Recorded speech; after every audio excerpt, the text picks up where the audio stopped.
திமுக காரன் பேசினா என்ன அர்த்தம்? முறந்தவரி பேசினாரா? திமுக காரனா? இதெல்லாம் ரொம்ப அநாகரிகமான பேச்சு இது.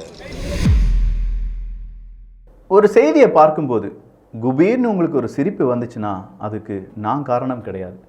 நான் என்ன திமுக காரனா? என்னை பார்த்து திமுக காரன்னு சொல்கிறீங்க? என்னங்க என்னை பார்த்தா என்ன திமுக காரன் மாதிரியா இருக்கு அப்படின்னு சொல்லி விடுதலை சிறுத்தை கட்சியினுடைய தலைவர் திருமாவளவன் அவர்கள் பேசியிருப்பது என்னைக்கு பேசினாருன்னு தெரியலங்க, ரொம்ப வைரலாக இன்றைக்கி எல்லாரும் போட்டு பிச்சு எடுத்துகிட்டு இருக்காங்க அந்த வீடியோவை.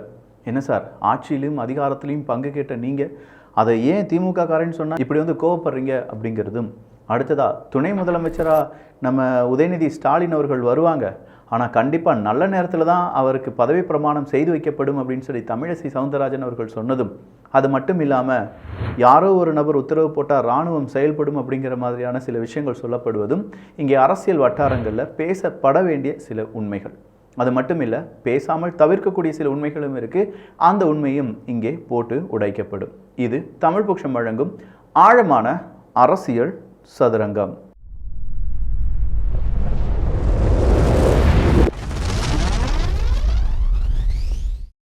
முதல் செய்தியை ஜஸ்ட் ஒன்று வாசிச்சிடுறேன், அது என்னன்னு மட்டும் நீங்கள் புரிஞ்சுக்கிட்டீங்கன்னா புரிஞ்சுக்கோங்க.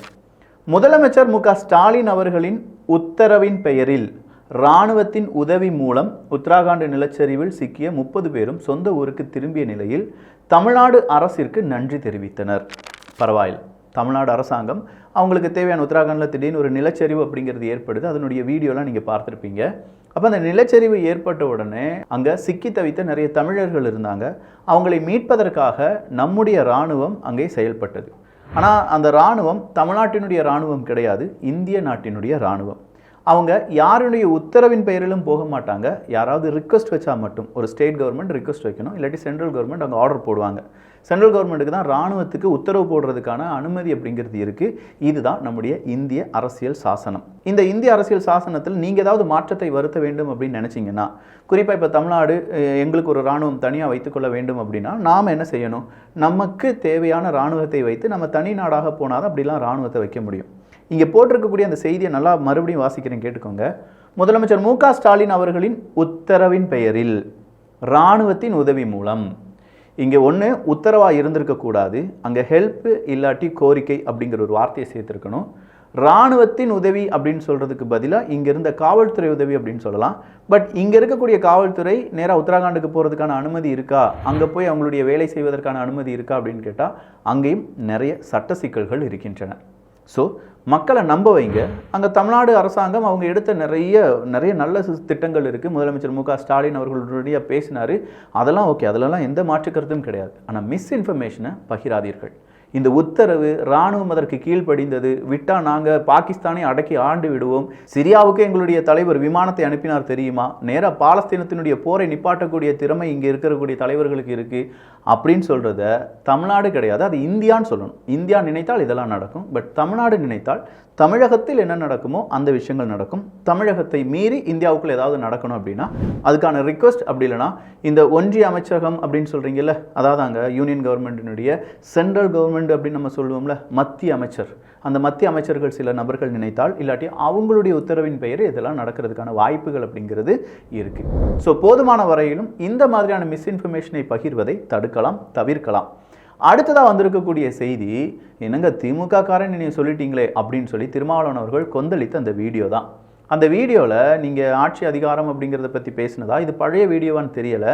பட் திமுக காரன் அப்படின்னு சொல்கிறது என்னங்க அவ்வளோ பெரிய கெட்ட வார்த்தையா? இல்லை தெரியாமல் கேட்குறேன். திமுக எத்தனை திராவிட கட்சிகளை வளர்த்து விட்டிருக்கிறார்கள்? இல்லை, திமுகவை திராவிட கட்சி தானே. விடுதலை சிறுத்தை கட்சியும் திமுகவில் இருக்கக்கூடிய ஒரு கட்சி தான். விடுதலை சிறுத்தையினுடைய திருமாவளவன் அவர்களும் திமுக காரன் தான். என்னன்னு சொன்னால், எங்களுக்கு நாங்கள் அப்படி தான் ஓட்டு போட்டோம், தமிழ்நாடு மக்கள் அப்படி தான் ஓட்டு போட்டிருப்பாங்க. திமுக இப்போ திமுக நிற்கிதுப்பா, திமுகவினுடைய உபரி கட்சிகள் நிற்கிறாங்கப்பா, நட்பு கட்சிகள் நிற்கிறாங்கப்பா, அவங்களுடைய அலைன்ஸ் வச்ச கட்சிகள் நிற்கிறாங்கப்பா அப்படின்னு சொல்லி எங்களுக்கு திமுக தான் தெரியுங்கிறதா நிறைய பேருடைய அங்கே பார்வை. நீங்கள் போய் கேட்டு பாருங்கள், நீங்கள் யாருக்குப்பா ஓட்டு போட்டிங்க அப்படின்னு கேட்டால் நாங்கள் திமுகவுக்கு தான் ஓட்டு போட்டோம்னு சொல்லுவாங்க. ஆனால் உண்மையிலே அவங்க திமுக ஓட்டு போட்டிருப்பாங்கன்னா கிடையாது.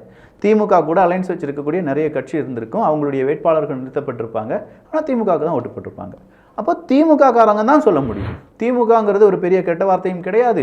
அதை சொன்னி நீங்கள் திமுக காரன் தானே அப்படின்னு சொல்றதுனால பத்திரிகையாளர்கள் மீது கடும் கோபத்துடன் விடுதலை சிறுத்தை கட்சியினுடைய தலைவர் திருமாவளவன் அவர்கள் சொன்னதில் எந்த மாதிரியான ஒரு ஒரு ஒரு பத்திரிகை சுதந்திரம் இருக்குது அப்படிங்கிறது நமக்கு தெரியலை. எதுவாக இருந்தாலும் திமுக காரன் அப்படிங்கிறது பெரிய அளவில் குற்றமான இல்லாட்டி ஒரு வார்த்தை கிடையாது. நீங்கள் கூட சொல்லியிருந்தீங்க இந்த சா அப்படிங்கிற ஒரு வார்த்தையை போட்டு கருணாநிதி அவர்களை பேசக்கூடாதுன்னு சொல்லி. அதே மாதிரி திமுக காரன் நீ அப்படின்னு சொல்லி எதுவும் பேசக்கூடாதுங்கிற சட்டம் இங்கே இயற்றப்படவில்லை என்பதும் குறிப்பிடத்தக்கது. எதுக்கோ போட்டு நம்ம விவாதம் பண்ணுவோம், எதையோ போட்டு வைரல் பண்ணுவோம். மணிமேகலைக்கும் பிரியங்காவுக்கும் பிரச்சனையா ஐயோ அப்படின்னு சொல்லி அதில் ஒரு பெரிய வைரல். நாம் பேசின வீடியோ கூட ஏதோ அவங்க 2 பேர் சண்டையை தான் அங்கே பேசியிருக்கோம்னு நினச்சி அந்த வீடியோவை பார்க்காமல் கூட நிறைய பேர் கருத்துக்களை தெரிவித்திருந்திருப்பார்கள். ஆனால் உண்மையிலேயே அங்கே பேசியிருக்கக்கூடிய கருத்தே வேற.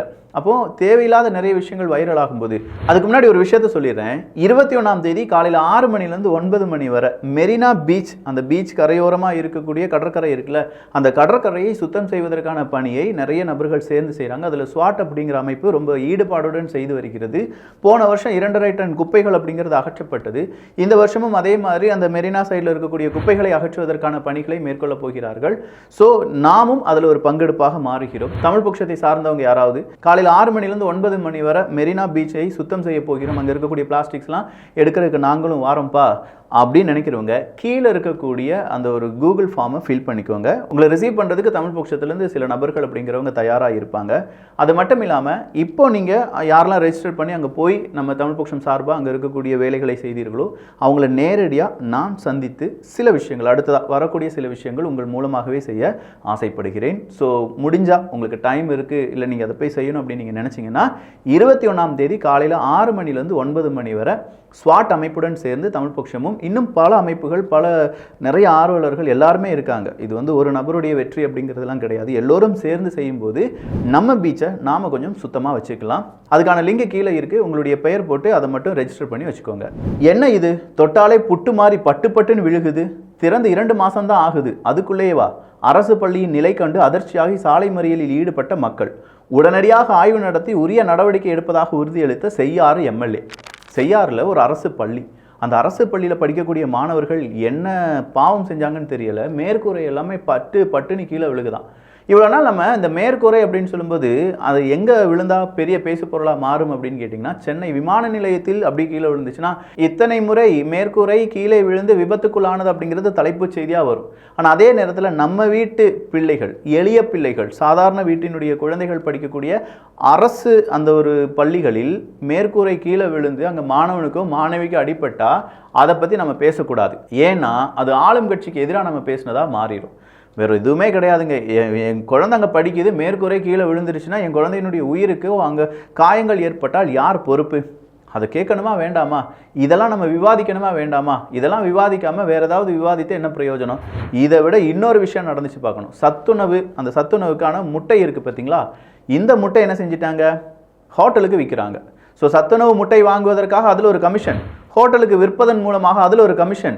என்னப்பா இது அப்படின்னு பார்த்தா அந்த ஹோட்டலில் பிரியாணி மாஸ்டர், பரோட்டா மாஸ்டர்லாம் உட்காந்து அங்கே ஆம்லேட் போட்டுட்ருக்காங்க. பார்த்தா சீல் வச்ச முட்டை. அங்கே இருக்கக்கூடிய யாரோ ஒரு நபருக்கு கொஞ்சம் அறிவு இருந்திருக்கு. உண்மையிலேயே அவர் என்ன செஞ்சிருக்காரு, என்னப்பா சீல் வச்சிருக்கு, இது சத்துணவு முட்டை தானே, இது எப்படி நீங்கள் உங்களுக்கு ஹோட்டலில் கிடச்சிச்சு அப்படின்னு கேட்குறாங்க. அந்த வீடியோவை எடுத்து வைரல் பண்ணுறாரு. இன்றைக்கி அந்த ஹோட்டல் அப்படிங்கிறத சீல் பண்ணிட்டாங்க.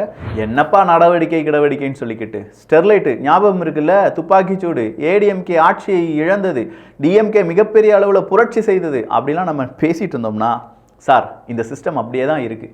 சூப்பர் ஸ்டார் ரஜினிகாந்த் அவர்கள் சொன்ன மாதிரி சிஸ்டம் இன்னும் மாறவே இல்லை. எதற்காக அப்படின்னா, ஸ்டெர்லைட் ஆலைக்கு எதிரான போராட்டத்தின் போது துப்பாக்கிச் சூட்டிற்கு உத்தரவிட்ட வருவாய்த்துறை அலுவலர்களின் துணை வட்டாட்சியரான கண்ணனுக்கு தற்காலிக வட்டாட்சியர் பதவி உயர்வு வழங்கியிருக்கிறது தமிழ்நாடு அரசாங்கம். எப்படி உத்தரவு போட்டது யாரப்பா, அவருக்கு பதவி உயர்வு. சார் இதே தான் வச்சு தானே நம்ம அரசாங்கம், நம்முடைய அரசு அதிகாரிகள் எல்லாரும் மிகப்பெரிய அளவில், அதாவது ப்ரீவியஸ் அரசாங்கம் அரசு அதிகாரிகள் தவறுகளை செய்து விட்டார்கள் அப்படின்னு சொல்லி போராட்டம்லாம் நடத்தணும். துப்பாக்கிச்சூடுக்கு அனுமதி கொடுத்த அவருக்கு பதவி உயர்வு கொடுத்துருக்கீங்களே அப்படிங்கிறது இப்போது பேசு பொருளாக மாறி இருக்கு. இது மறுபடியும் டிஎம்கேக்கு ஒரு கருப்பு பக்கமாக மாற வாய்ப்புகள் இருக்கின்றன. இதெல்லாம் ஒரு பிரச்சனையா? எங்களுக்கு சிக்கன் பிரியாணியில் பீஸு கிடையாது, சிக்கன் பிரியாணி எங்களுக்கு இல்லை, அதில் பீஸு இல்லை, சரியாக எங்களுக்கு பீஸ் போடலை அப்படிங்கிறத எங்களுக்கு பிரச்சனை. ஜோலார்பேட்டை அருகே திமுகவினர் நடத்திய பொதுக்குழு உறுப்பினர் கூட்டத்தில் பிரியாணிக்காக அடி உதை, செம அடி உதை. அந்த வீடியோவை பார்த்தீங்கன்னா சிரிச்சுக்கிட்டே இருப்பீங்க. செல்வ பெருந்தகையை நீக்க கோரி ராகுலுக்கு கடிதம். ஆம்ஸ்ட்ராங் அவர்கள் கொலை செய்யப்படுகிறார்கள். அப்படி கொலை செய்யப்பட்டதற்கும் இப்போ நம்ம காங்கிரஸ் மாநில தலைவராக இருக்கக்கூடிய செல்வ பெருந்தகை அவர்களுக்கும் ஏதோ ஒரு கனெக்ஷன் இருக்கு. அதில் அவர் அரெஸ்ட் பண்ணுறதுக்கு நிறைய பேர் அவருடைய அந்த பதவி தான் காரணமாக இருப்பதாக சொல்கிறார்கள். எனவே தமிழ்நாடு காங்கிரசினுடைய மாநில தலைவரிலிருந்து இந்த செல்வ பெருந்தகை அவர்களை நீக்க வேண்டும், அதன் பிறகு அவர் அரெஸ்ட் பண்ணி விசாரிக்க வேண்டும் அப்படின்னு சொல்கிறத பிஎஸ்பி கட்சி இன்னைக்கு ராகுல் காந்தி அவர்களுக்கு ஒரு கடிதமாக எழுதியிருக்கிறது. இந்த கடிதத்துக்கு என்ன பதில் வரும் அப்படிங்கிறதெல்லாம் பொறுத்திருந்து பார்க்கலாம். ஸோ நிறைய செய்திகள் பார்த்துருக்கோம். ஏதோ சிரிக்கிறதுக்காகவோ இல்லை ஜஸ்ட் அப்படி பாஸ் பண்ணி போகிறதுக்காகவோ அரசியல் சதுரங்கம் தொடங்கப்படவில்லை. அதில் சொல்லக்கூடிய செய்திகளும் அதற்கான செய்திகள் கிடையாது. கொஞ்சம் யோசிங்க. நான் சொல்கிறதுக்கு பின்னாடி 1000 அர்த்தங்கள் இருக்கலாம். ஒரு முட்டை, ஒரு சத்துணவு கூடத்திலிருந்து நமக்கு குழந்தைக்கு கிடைக்க வேண்டிய முட்டையை ஹோட்டலில் வித்துடுறாங்க. இதை விட பெரிய ஊழல் என்னவா இருக்கும்? அதானி செஞ்சால் மட்டும் ஊழல் அப்படிங்கிறதெல்லாம் கிடையாது. இந்த மாதிரி முட்டையை, சத்துணவு கூடத்தில் இருக்கக்கூடிய ஒரு முட்டையை ஹோட்டலுக்கு விற்று அதில் சம்பாதிக்கிறதும் பெரிய ஊழல் தாங்க. புரிஞ்சுக்கோங்கப்பா. நல்லதை பகிர்ந்து நல்ல சமுதாயத்தை உருவாக்குவோம். நன்றி, வணக்கம்.